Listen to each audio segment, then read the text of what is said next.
I am happy that you're with me here tonight.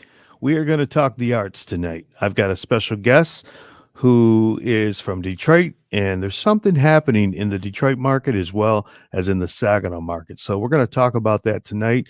We're live streaming now, but we're going to go into the show and taping Mi Gente on Air. And I'm really happy that the audience can participate. I've got my producer here, Chandler, who's with me to help me with this live streaming that he kind of, like I've said in the past, forced me to do. But we're here anyways, and we're going to make it a great show for everybody tonight. So come on in to the room, and we're going to start Mi Gente on Air at about 7:15. How's that sound? Okay.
Welcome to Mi Gente on Air on 100.5 and 790 News Radio WSGW and online WSGW.com.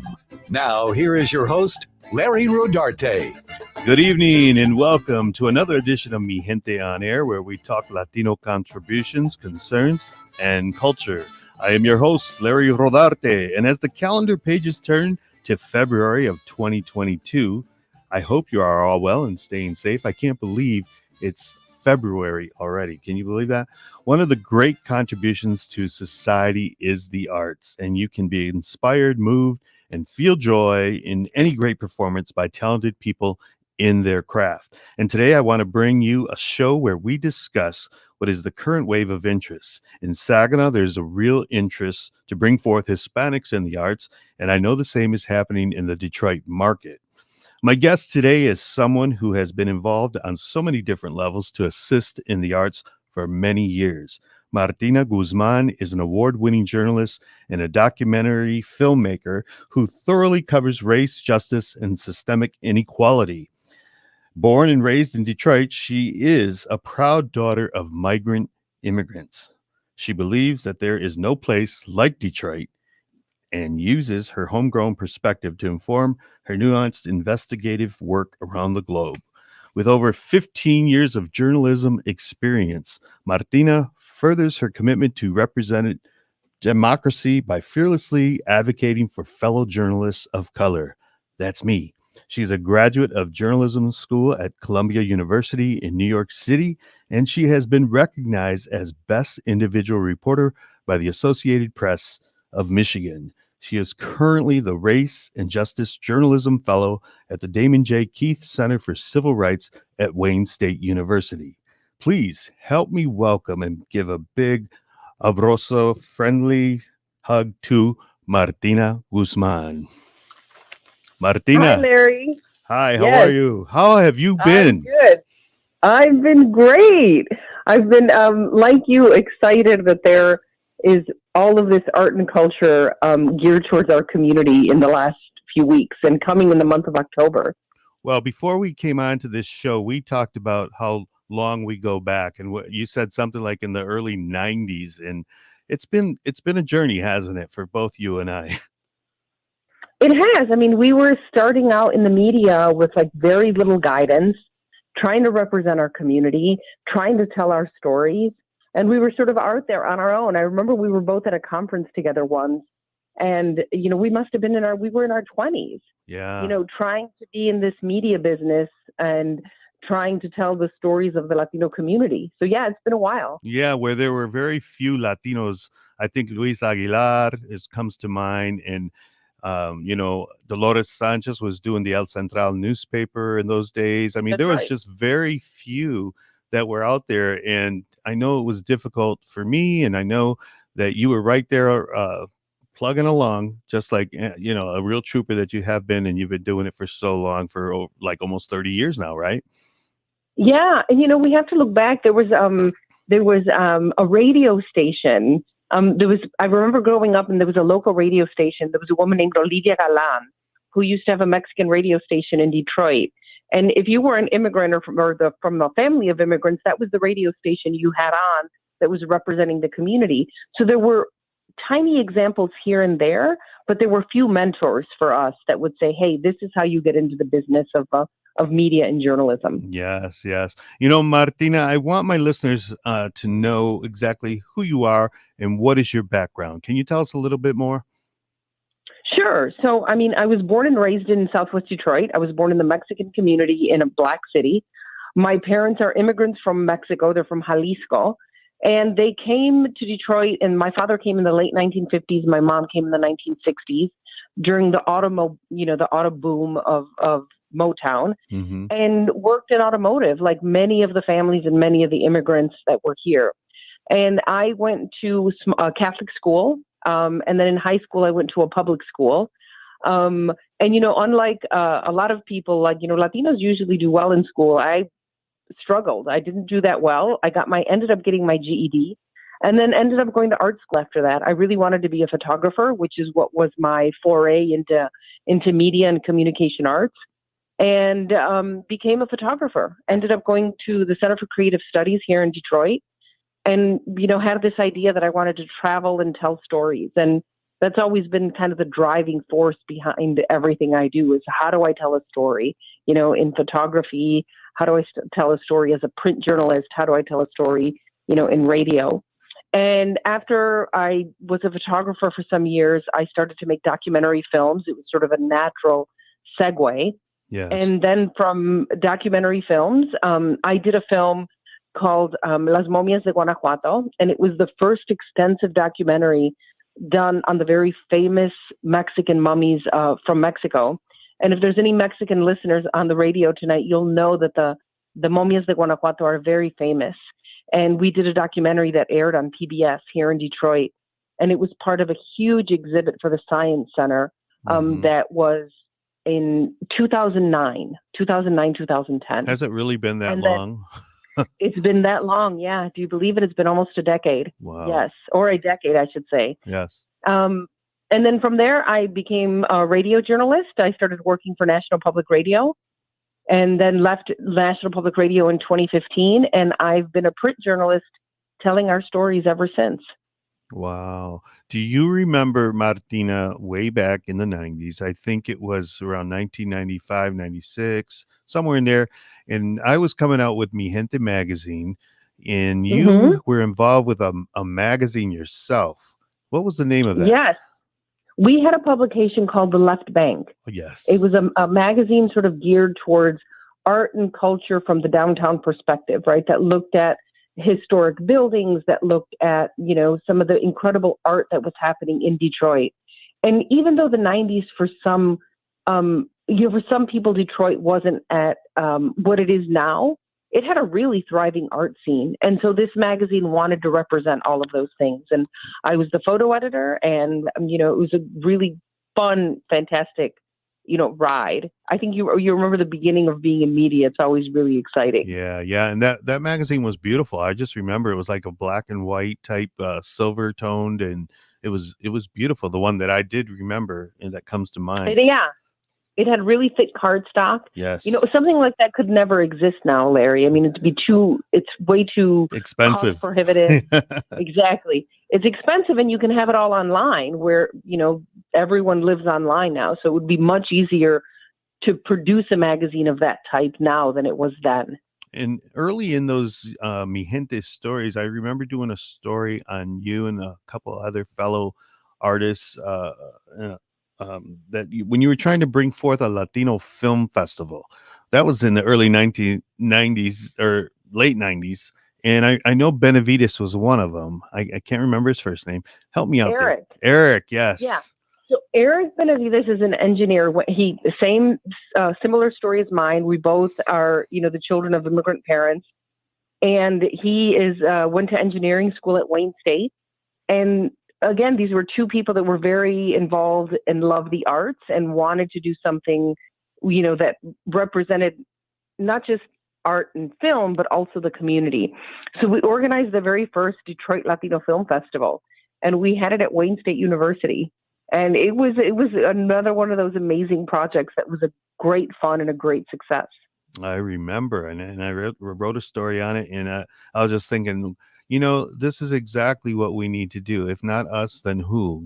And it was Exactly. It's just the pattern just continues on and on, because I mean, who better can tell the story than ourselves? So I'm so glad that I got to see that evolve through the years. I want to ask you, how are you doing, during this pandemic these last 2 years? I have to be honest with you. I've had some really tough moments.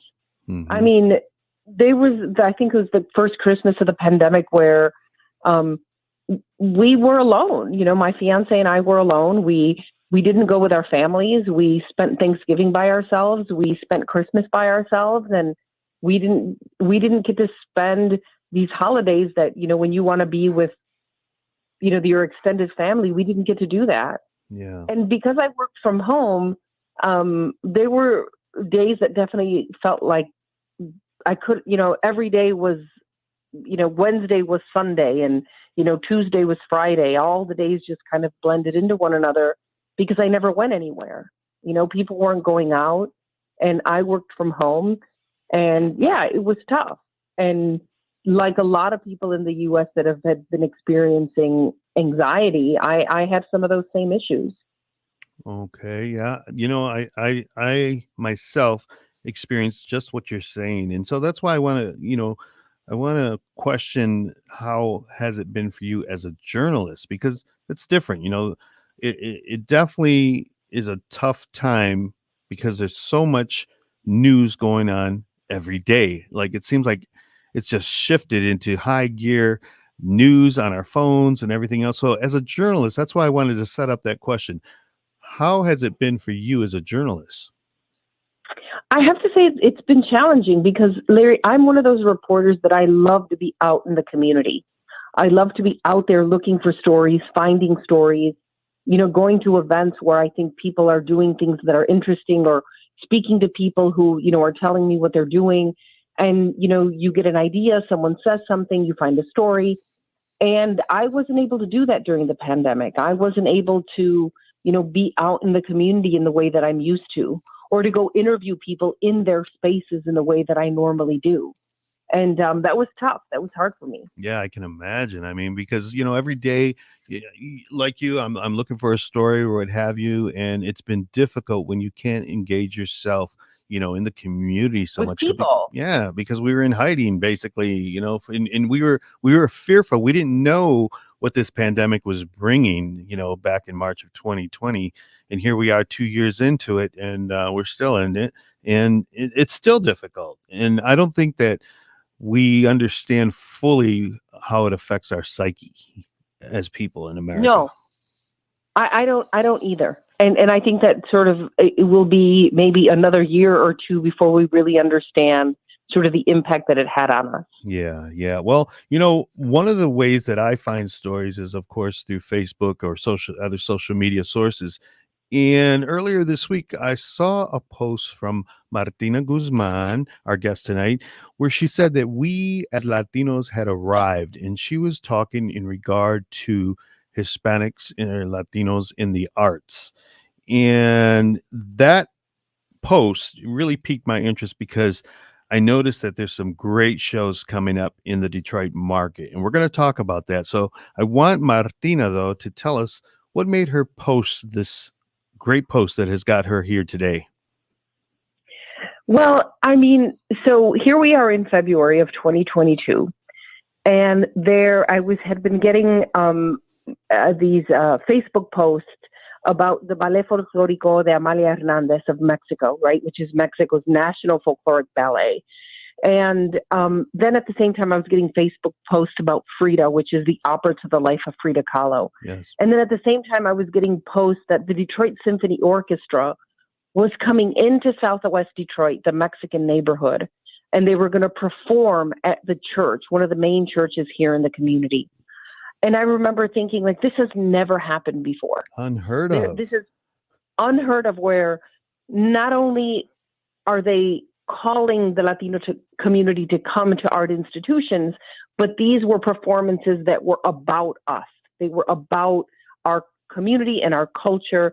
And I had just never seen anything like it before.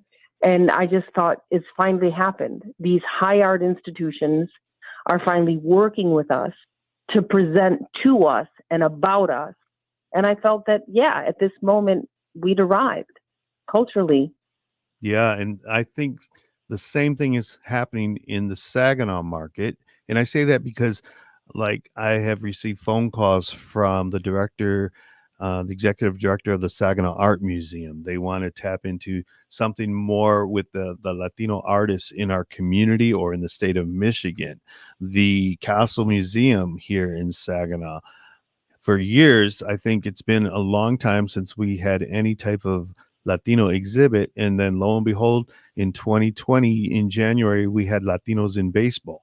And it was a beautiful exhibit. And it also highlighted some of the Detroit Tigers paraphernalia that they sent from Detroit, as well as my involvement with Mi Gente, having the commemorative issues for Fiesta Tigres every year for 10 years. So, I mean, something is really happening where I feel that Latinos, like you say, have arrived.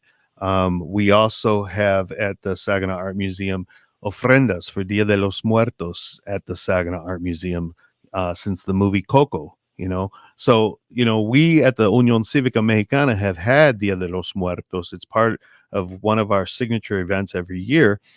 And lo and behold, something's happening, like I said, where there's much a greater interest, where we're featuring, like on this show, Latino culture, Latino concerns, and contributions. So something's happening. And I'm so glad I ran across that post from you, because let's talk a little bit real quick about what is happening in Detroit. Tell me a little bit more, if you can, about the Frida, the Michigan Opera Theater is putting on February 26th and 27th. Right. So in 2015, David DiChiara, who was the founder of the Michigan Opera Theater, knew that as part of his legacy, he'd always wanted to do something with the Latino community. He had done, I mean, you have to understand, David DiChiara was the man who had launched many careers of African-American opera singers and is sort of, what's the word I'm looking for? Revered in the world of opera. Yes. You know, he was a legend. Everyone knew who he was. And as he was getting older in age, it was super important to him. And he had told me this. We had several conversations about it, that he wanted to do something with the Latino community. And how do we do something for them and about them? And how do we engage this community? And diversity in the arts was something that David fundamentally and deeply believed in. He didn't want to capitalize on something. This is something that he understood was important to the arts are for everyone, but it was also important to the longevity of the art form. And so he had commissioned someone to do the libretto, which is to write the opera. And he began to assemble an incredible cast of singers who could really perform this opera, and brought together costume designers and people who could design the stage for the opera. And at every level, at every turn, he involved the Latino community. I mean, the costume designer, I was one of the people that took the costume designer to Mexico so that she could get an authentic feel of what these costumes were like. I remember that. It was incredible, Larry. I mean, the detail, the extent to which the Michigan Opera Theater went to get this authentic feel was something that I'd never experienced before. And there's a part in the opera where there's people who are using costumes. These costumes were made by the indigenous women of Oaxaca and then shipped. We worked with them to get them made, took the sizes, and then were brought back to the Opera House here in Detroit to use as part of this, premiere. So at every point, there's even a scene in Frida, Larry, that where there's a Ballet Folklorico scene where somebody's dancing, and I believe it's the wedding scene where Frida marries Diego. And they brought one of the ballets here from Southwest Detroit, so that they could be part of this opera. Was it Jaime's group? Yes, it was. Oh, wow. Yes, it was Moyokoyani Isel. Mm-hmm. We have them dance at our Cinco de Mayo for the last couple of years when we had Cinco de Mayo, but they're phenomenal group. They're phenomenal, that was the thing. Like, they would not compromise, not on skill or talent. I mean, they are the Michigan Opera Theater. They are considered one of the big opera houses. And so in order for them to be part of this opera, they had to be of the level of the opera singers and of everything else.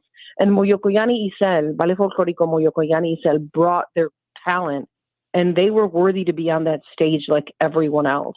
Yes. So it was this beautiful, sort of dance that the Opera House did with the community, that involving us at every stage. And ultimately, they had 6 shows that all sold out, all of them. You saw Latinos at an opera, like I had never experienced that in my life. Going to an opera and seeing the whole opera house full of Latino people. Yes. I mean, it was an extraordinary experience. And it's this February. It's February 26th and 27th. And it's actually, the Michigan Opera Theater is putting it on, but they're performing it at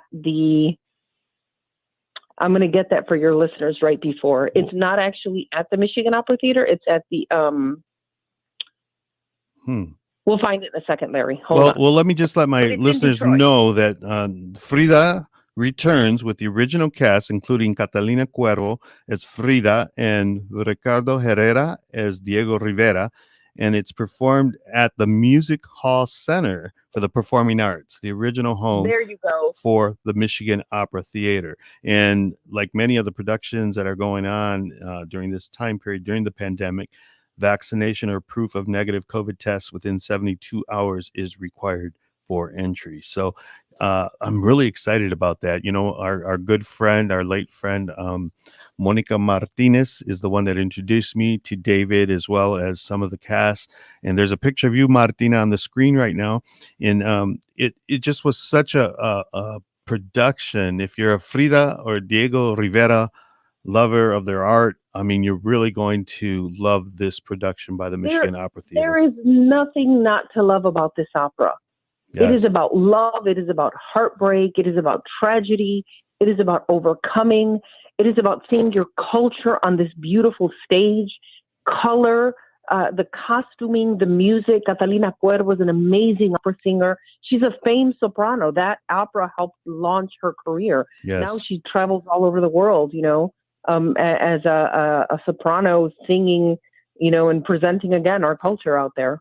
Well, we've got 3 minutes before we go on break. So tell me a little bit about the Detroit Symphony Orchestra at St. Hedwig. And that's on So February 9th. that's super exciting. So the Detroit Symphony Orchestra, which I mean, a lot of people don't relate to the symphony, right? Mhm. And there's a reason for that. There's a long history of people not feeling welcome at these art institutions. But the Detroit Symphony Orchestra decided, you know what, you don't have to come to us. We're going to come to you. So they're coming into the church at St. Hedwig's, that is in the center of the Mexican community, and they're putting on a performance in this gorgeous, gorgeous church. I mean, I think you know that, Michigan has some of these old, beautiful, Gothic churches that are everywhere, and it's going to be in this gorgeous, house of worship on February 9th. And it's free, which is Wow. great. That's wonderful. It really says something to this whole movement because, as you said, we have arrived that they're actually coming within the Southwest Detroit borders. That's amazing. I didn't know that when I was looking at this post from you, and it really has piqued my interest to go and see this because that's huge. That's huge. In all the years that we have worked to bring forth the arts and the Latino culture, I mean, I see why now. You said we have arrived. Yeah. And, Larry, just sort of check me on the time there. But when you're an immigrant family, and I think, for me, my parents didn't take us downtown. I mean, we did everything within the community, right? So Hmm. if you want people to go, you're asking a lot for them if you want them to go to an art institution that they've never been exposed to. But if they're coming to you, to your church, to your neighborhood, and they want to present this beautiful symphony to you, what my immigrant family wouldn't take their family to that? Yeah, yeah, and they'll have an incredible, could be life altering experience for any young, Latino out there who's attending. So that's Those amazing. experiences, they changed my life. Yeah. Those are the kinds of experience that led me to want to be in the arts. And of course, it's going to happen to the other community members too. Well, we've got Frida coming February 26th and 27th, and we have the Detroit Symphony Orchestra that's coming February 9th. And we also got this Sunday, February 6th, the Ballet Folklorico de Alma Hernandez, and it's going to be performed. They're going to be performing at Hill Auditorium in Ann Arbor at 4 p.m. So we're going to talk more about that when we come back from break. This is Gente On Air on WSGW.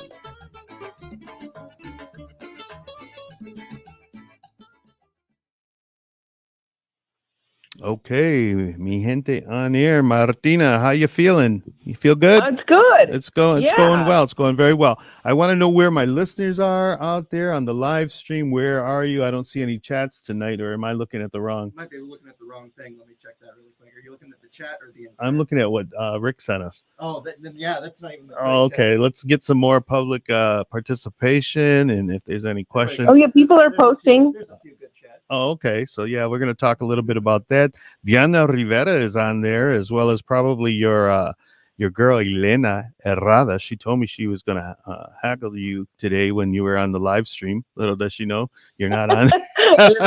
It's just, Pauline Cap said on your page, I attended Frida a few years ago in Detroit, and it was amazing, awesome cast. Oh yeah. Okay, so we're gonna read some of those as we come back out of the break. And how much time do we got before we come back out of commercial? whenever you want. Oh, all right. I like that. All right. So let's go back into the show, and we're going to talk about the Ballet Folklorica. And we'll read some comments, and then we have some of those other questions in regards to your career. Sound good? Yeah. All right. All right, we'll be right back.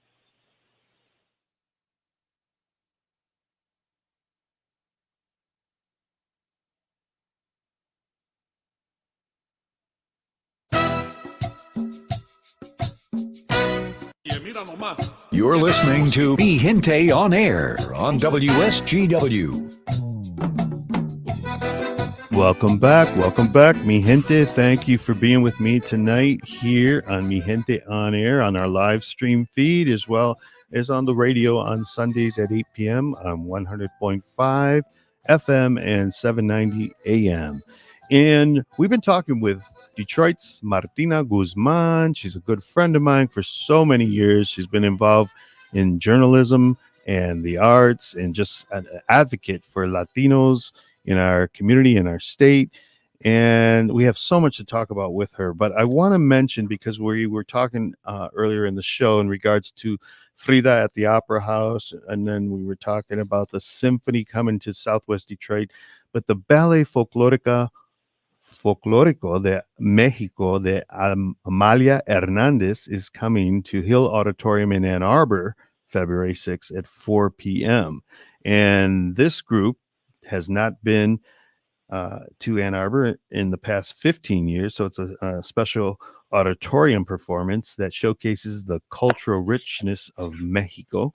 And it was founded in 1952. Can you believe that? By dancer and choreographer Amalia Hernandez, and now is under the artistic general direction of her daughter. So there's a lot of interest. I know there's a lot of tickets that are being sold, and I'm really excited about it as well. What can you tell me about it, Martina? Well, let me tell you this, Larry. If you have never seen the Ballet Folklorico de Amalia Hernandez of Mexico, you have not seen Ballet Folklorico. You have seen some very talented individuals, because I love the ballet and I love that part of our culture it represents. But I'll give you a quick story. I was in Mexico City 2 summers ago, the summer right before the pandemic. And I was with some friends who had met there. And I said, listen, would you like to go see the Ballet Folklorico tonight? And they said, oh, no, we've seen so much Ballet Folklorico. Really, I don't think we want to do that. And I said, you know what? Let me invite you. I think it's something really spectacular, and I think you shouldn't miss it. If I invite you, would you come? They said yes. So I bought the tickets. I brought this couple to see this the Ballet Folklorico. And as we walked out at the very end, and I said, so was it what you were expecting? And their jaws dropped. They said, this is like nothing we have ever experienced. This is like nothing we have ever seen. This is the Ballet Folklorico at its most highest form. It is a feast of all of the senses of all of Mexico. You literally want to cry when you're in there. It's so beautiful. Wow. Every time I go see it, I've seen it a few times, and I'm like, I'm not going to cry. And I always end up crying at some point, because the richness of talent, the music, the costuming is so beautiful that you can't help but be taken away. And if you haven't seen it, I highly recommend you to go to the University Musical Society at Hill Auditorium. And the tickets are incredibly reasonable. They start at $17. Okay, and also I have to mention this because I've talked with them over there in Ann Arbor, and there you do have to have proof of your vaccination card or negative tests within 72 hours of the performance. And so I encourage everyone as well to go see this. I've seen it 15 years ago, and like Martina has said, it's just amazing. It's beautiful, and it's the feeling. Go ahead, Martina. I was going to say, let me tell you a quick story. When we were talking about this idea of we have arrived in I want to say in 2010, it was the very first year that the Mariachi Vargas had come to Detroit. And one of the people that works at the University of Musical Society, he's a Mexicano, his name's Jim Lija. Jim called me and said, Martina, we have this mariachi coming, and we have this youth mariachi that's with them, and they won this huge, mariachi contest in Texas. Do you think that we could have them on the radio station? And we ended up having them on WDET. And this young guy, his name is, I think he must have been like 10 years old at the time. His name is Sebastian de la Cruz. Ended up like now having made this huge name for himself. But we got so many calls. We got so much response from that young 10-year-old mariachi singing live on WDET. Wow. And that year would be the first of 3 performances where the Mariachi Vargas, where we would go out of our way to let the Mexican community know that the mariachi was coming to Ann Arbor. And this is how important it was, that we had buses. It was so important for our community to show up for this, that we had buses at the churches in Southwest Detroit, because if they didn't know how to get to Ann Arbor or had never been to Ann Arbor, don't worry. All you had to do was go to the church, hop on the bus, and we would take you. By the 3rd performance, right, they had it the first year, then 2 years later, then 2 years after that. By the 3rd performance of the Mariachi Vargas, it was like 6 years later, the University Musical Society director, Ken Fisher, came up to me, and he was beaming with pride. And he said, I am retiring this year, and this is the feather in my hat. He said that this community, sold out Hill Auditorium. Wow. Hill Auditorium has more seats than Carnegie Hall. Wow. And to him, it was a milestone moment in his career. And it proved that if you brought Mexican culture to the Mexican community, that they would come, that they would spend money, that they would figure out a way to get there because it was important to them. And now we have Amalia Hernandez and the Ballet Folklorico here doing the exact same thing. Wow. That's this coming Sunday, February 6th. And I encourage everyone to attend if you can and get tickets. I want to show the listeners on live stream a little clip here that we have from the Ballet Folklorica de Mexico de Amalia Hernandez and Ann Arbor UMS. They sent us this clip to show to the listeners. Can we hear?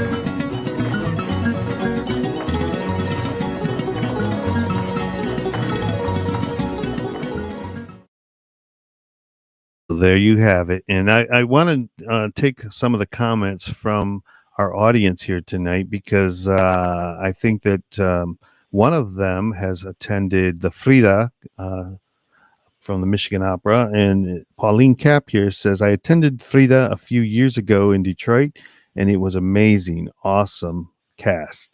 And she says, I want to attend this year. Or yeah, it's either that or she wants to attend the Ballet Folklorica, right, Pauline?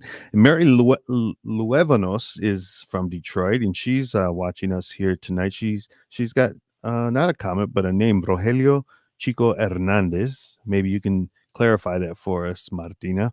I think they're tagging people. They're tagging people okay. to like sort of watch so that we're, this is what we're talking about. You're more... Mary Luevanos is a legend. Yes. She is a legend in the world of art and culture here in Detroit. She is one of the many people who paved the way. Like sort of this didn't happen in a vacuum. It was people like Mary Luevanos, people like Elena Herrera, people like Maria Elena Rodriguez. I mean, and on and on and on, who were doing events, doing culture. I mean, the artist Vito Valdez. Yes. People who insisted that our culture be respected and in all of its dimensions, not just in the high arts, but in every art form. Elena Herrera did an exhibit about maybe 4 years ago about rascache art. And if you're a Mexican and you grew up with those velvet paintings of like, the bullfighter, yes, or the Spanish lady in your house, that's rascache art. And Elena Herrera understood that it was something to be admired and it was something that was unique to our community and that it was something that should be looked at in an exhibit form. And so she put this exhibit on, and it was incredible. Well, and so there were all these people, like Miss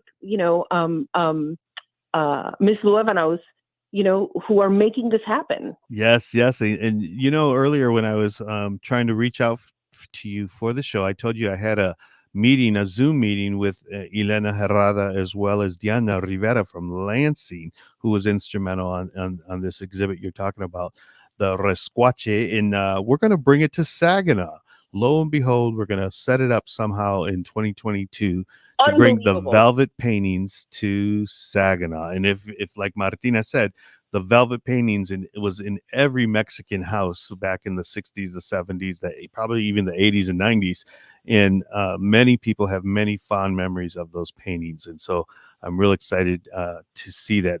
I've got Yvonne Hernandez. She says, while in Mexico, we saw the Folklorico dancers. Oh my God, it was so beautiful. And it was an honor to see our Mexican dance so beautiful. And Diana Rivera's on, and she says she's a boss. I think she's referring to you, Martina Guzman. And Martina, I have to ask you, when we talk about, such exciting shows and exhibits and art festivals or whatever we're talking about, it probably seems to you like you've been at this for a long time. How do you feel today, obviously from the post that you posted, when you see all this excitement from the Frida opera, to the Ballet Folklorico at Hill? I mean, I hear it in your voice. I hear it in your presentation tonight. Tell me what you're feeling now. Proud. I'm so proud. I'm so proud that I get to flip through Facebook and that it's like, the symphony's coming to the church in Southwest Detroit, that Frida's coming to the Opera House, that the Ballet Folklorico is coming to the University Musical Society, but also members of our community are having exhibits on Cesar Chavez, or they're doing altares to Dia de Muertos. So it isn't just that it's the art institutions that are, we honor our own community, but the fact that it's happening on every single level is something that gives me such pride that our community and that our art and that our Chicano history, of our history of here in the United States, and our Mexican culture from Mexico is being honored and respected by everyone. That gives me a lot of pride, Larry. Yes, nicely said. And I want to make sure that we talk a little bit about also your mole taste-off. Now, Martina and a few other people over there in the Detroit Southwest community put on a mole taste-off there in Detroit. It was amazing. You got to taste different cooks that were making their best mole for the day, and it was a taste-off similar to what we have here in Saginaw with the tamale taste-off. Tell me a little bit about that, Martina.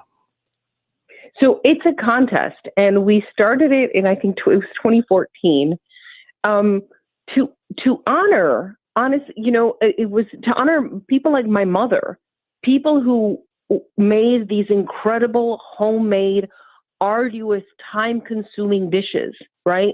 There can be between 20 to 40 ingredients in mole, depending on what region and where it's from. Yes. And it was an art form. It was an art form that deserved to be recognized, and it was an art form that deserved to be seen and tasted by the public. So what I felt is that there were people in the neighborhood, right? People in the community in pockets that were making really good mole, but I didn't know where to get it. So I wanted to do two things: to sort of honor all of the abuelitas, honor the grandmothers and the mothers that make it, but also have a contest for them to come out. And at the same time, I knew that it was economic development, that if a lot of people came and bought the mole, that was money for the moms, that they could do right before Christmas. So we put this event on. We had a $500 purse, and I was like, what if nobody comes? And I said, well, I'll put the purse as high as I can. And I raised the money, and we had the first year, I think, 12 ladies sign up for the contest to compete. They were competing for this grand prize, and we had these chefs come out and do the tasting and pick the winner. It was very sort of democratic, and then we've done it several years since then. And I know that either it was the first place winner or the second place winner we invited her to come out to the Tamale Taste Off, and she had a booth here in Saginaw as well. And I remember, and you might be able to tell us who it actually is by this. She actually used not the corn husk leaves, but the other leaves that they use from Guatemala. Oh, the banana leaf. The banana leaves, yes. And that's who came to Saginaw, and she sold out. Oh, wow. So it was pretty. I'm trying to remember. I can't remember Yeah, their name. Her and her son. She had her son with her, and they both were giving samples of tastes of their mole as well. They had it all prepared already, and they had it packaged so that people could just buy the mole. And then also they had their tamales they were participating in the taste off. So it's Right. In southern Mexico, Larry, like once from Mexico City south, they start using more the banana leaf, to make the tamales. Mhm. And but several years later, like your tamale taste off, I mean, people get word of it now. I mean, I think the last time we were there, the last time we had it the year before the pandemic. I mean, there was like 700 people there. Yeah. And we had like 30 vendors, selling delicious homemade. There was a lady that was making at the last one. She was legendary for making these homemade flour tortillas de harina. Mm-hmm. And she had 200 packs of flour tortillas and sold out within an hour and a half. That's hilarious. What Right. she must have muscles in those arms, I'm telling you, making all those tortillas. I do it every week at the Union Civica. We're making our patitos. And one of the things that really amazes me when I attended that mole taste off, there were so many people of all walks that were there. You had your Mexicanos, of course, from the community, but you also had non-Hispanics that were there because they know good Mexican food and they knew that this was going to really be a treat. I attended with my cousin Pauline Cap, and it was the first time I think that you guys put that event on. And to hear that you had over 700 people now, how many years have you done it? We've done it 4 years. Wow, 4 years For 4 already. years. And we haven't been able to put it on together, again, because of the pandemic. Yeah, exactly. And we haven't done the tamale taste off either. And when we started the tamale taste off, it was a decade ago at the Union Cívica Mexicana. We had, I think, the first year maybe 100 people. Then by year 2, 3, 4, we had over 300 people. We had to move from that location over on the north side, and we ended up going to the township, and easily drew over 1,000 people. Can you believe that? Because everybody loves tamales during the Christmas season. Everybody loves Mexican food, Larry. Yeah. Everybody loves Mexican food. So why shouldn't it be an economic driver for the Mexican women, right, who can sell their dozens of tamales during the holidays and make money for themselves? And where else are you going to get that kind of homemade, attention to detail, quality product? Yes. You're only going to get it at events like this. So it's like, again, it's the tamale taste off. It's the mole contest. It's the rascacha exhibit. It's the paintings by, Mary Lou Evanos. And it's these events at these big institutions that give a comprehensive view of our culture, of Latino and Mexican culture. Nicely said. Nicely said. I want to give a shout out to Adelante Dano. Great discussion, Larry. Saludos desde Kalamazoo. Wow, he's from Kalamazoo. So Órale! And I also I want to make a mention here. Diana Rivera says, we're looking forward to sharing rascuache with Saginaw. Is that how you say it? No, she's got rascuachismo with Saginaw. Rascuachismo, órale. That's right. Deanna was my counselor at MSU way back in the 80s, and she's still my good friend. And it was really nice to see her and Elena put forth this exhibit. Yes. That grew so much attention, and I'm so glad that we're going to bring it to Saginaw as well. So Saginaw people, be on the lookout for the velvet. And thank you. Yes, Go thank ahead. you. Sorry, Larry. For the velvet paintings that we all grew up with within our house. And we're going to put a call out that if anybody has them in their homes or in their mother or father's homes or in the garages, in the basements, wherever, bring them out. Now's the time to bring them out. get them over to me, and we're going to make it part of the exhibit as well. Also, Ivan Hernandez says visiting 5 different cities in Mexico, and each city uses different ingredients, and they each taste good. My dad was from Guanajuato, Penamo, and made the best mole. So, man, this show's really making me hungry. Well, No, and I just want to say to Diana too. Diana, I should have sort of mentioned that Diana Rivera and Elena Rada were the ones that put the Rascuache exhibit together, and sort of for recognizing that as something that was sort of a central part of Mexican culture. In my family, it was in the 70s. So thank you to both of you. Yes, thank you to these pioneering women, Elena Herrada and Diana Rivera. And I remember at the Rascuache exhibit, I said I was exhibiting. I was filming them. I was doing a video, and I says, who would do this? Who would bring forth this type of exhibit on the black velvet paintings? Rascuache. I couldn't even say the word, and I remember them teaching me how. And Diana just looked at the camera and she said, Elena Herrada. And I said, I guess you're right. Elena Herrada would be the one to bring this kind of exhibit. So kudos to those ladies, and kudos to you, Martina. Before we wrap up, we're running out of time here. I just want to ask you, what's Martina Guzman doing today? I'm a journalist, Larry, and I'm here to continue to tell our stories. That's what it's always been about for me. To tell our stories from our perspective, from our point of view, whether it's through art and culture, or through mole, or through my reporting on NPR, or my documentary films, or my writing. It's to tell our own story and not to have anyone else tell it for us. Yes, and you do it so well. You do it so well. The reporting that you have done at WDET, as well as as a fellow at the Damon J. Keith Center for Civil Rights, that is making an impact. And I've read your stories, and I just want to thank you for your years of involvement in journalism, because you're somebody who I've always looked up to, and I consider you my friend. And the activism that you have had for the arts is really what stands out for me, because we need more people like you. We need more who are advocating for the arts, for Latinos and our culture. And I'm so glad that we were able to have you on here tonight. But I want to ask you one final question. I want to ask you, what are you most proud of, and what would you say to a younger Martina of, say, 25 years ago? Oof. I think I would have told the younger Martina to finish school sooner. It was really hard for me to finish school. And mostly, like a lot of Latinos, the economic responsibility of paying for your own school.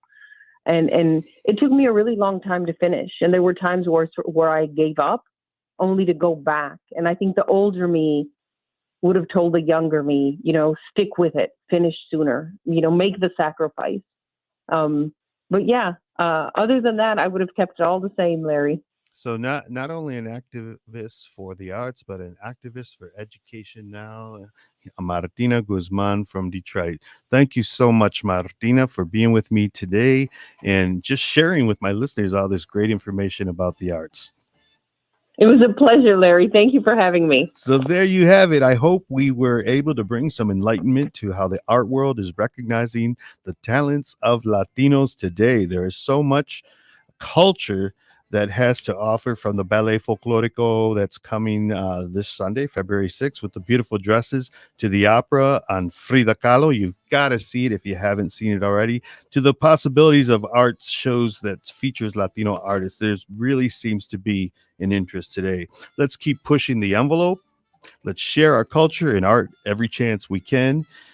And I know in May, we will bring back the annual Cinco de Mayo after 3 years. Thank you for the tamales. Thank you for the barilla tacos and the patitos and the ofrendas for Dia de los Muertos.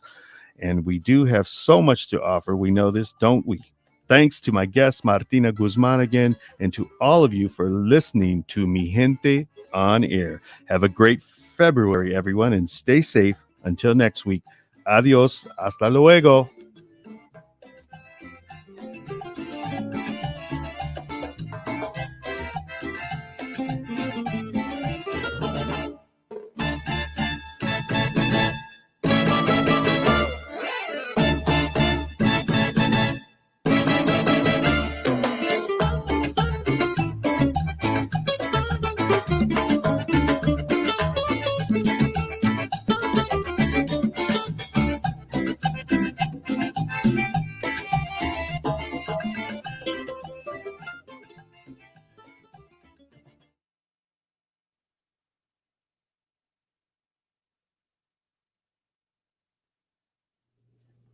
So we're done with the show here, the actual show for the radio, and I just want to live stream with the audience a little bit.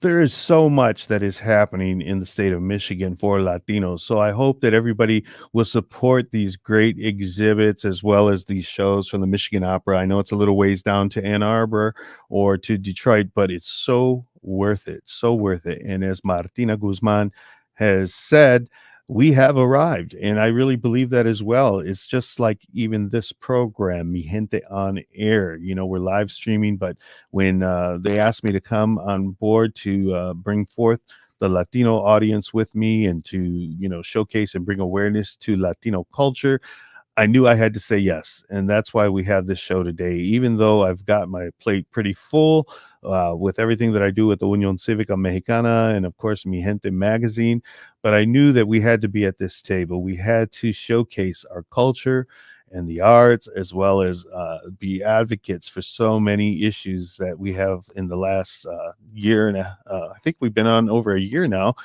We've got 50 shows. You can catch many of them on the podcast, on Spotify, as well as Apple Music and Amazon Music, and a few of the other podcasts where they show podcasts. I can't even think of what I'm trying to say there, but you get the idea. And I think it's important that we as listeners of this Facebook page, so many times we just scroll through the Facebook pages, but take a gander at each of these and give some feedback to some of these shows so that those that are putting on these great exhibits or even the opera with Frida or whatever, that they are getting that feedback in a positive way so that they can continue to do what they do in bringing forth Latino culture and great arts in our world, because Lord knows we need them today. So I'm going to sign off with that, and thank you so much again for listening to Mi Gente On Air, and please share the show with all your friends and family. Good night.